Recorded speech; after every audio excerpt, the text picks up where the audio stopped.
ખેડૂત મિત્રો, આજે રેવા ટીમ મારુતિ એગ્રો ધારી ત્યાં પહોંચી છે.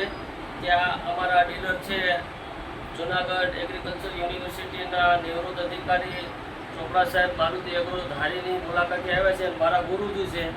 નમસ્કાર સાહેબ, જય જવાન જય કિસાન.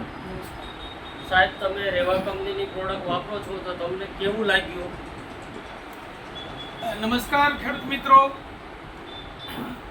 23 માર્ચ 2025ના રોજ આ મારુતિ એગ્રો નું આપણે માર્કેટની અંદર આવ્યા અને ઓપનિંગ કર્યું છે.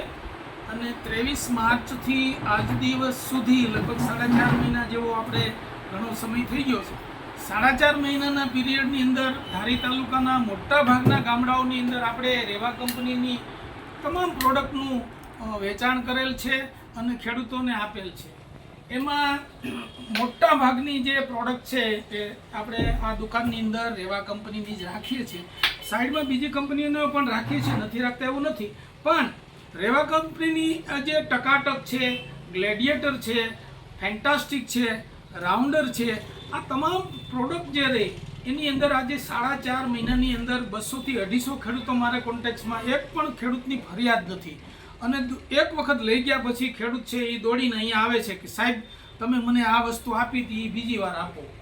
એની પાછળનું કારણ બીજું પણ છે કે હું કૃષિ યુનિવર્સિટીની અંદર ધારી ગૌચર સંશોધન કેન્દ્રમાં 35 વર્ષ સરકારી નિવૃત્ત ખેતીવાડી મદદનીશ તરીકે નોકરી કરી અને અહીંયા બહોળો ખેતીવાડીનો કૃષિ યુનિવર્સિટીનો બહોળો અનુભવ ધરાવું છું. એના અનુસંધાને પણ ઘણા ખેડૂતો આવે છે.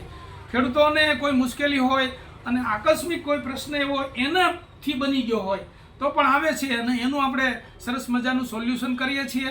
અને એવા વિશ્વાસ સાથે ખેડૂતો આવે છે કે સાહેબ પાસે જઈશું એટલે આપણને રિઝલ્ટ સારું મળશે, દવા સારી આપશે અને પ્રમાણમાં સસ્તી દવા આપશે. સાહેબને એક હેતુ, એટલે મારે પોતાને એવો હેતુ છે કે ભાઈ બને ત્યાં સુધી ખેડૂતોને સારી દવા મળે અને સસ્તી દવા મળે. અને હું ખેડૂતોને જે ખેડૂતોને દવા આપું છું ત્યાં એમના ફિલ્ડ ઉપર રૂબરૂ રિઝલ્ટ લઈ અને એને દવાનો છંટકાવ કરાવડાવું છું અથવા પીવડાવડાવું છું ખેતરમાં. અને ખેડૂતોને એનો આપણી આ દવાથી, રેવા કંપનીની બધી જ દવાથી પૂરેપૂરો સંતોષ છે.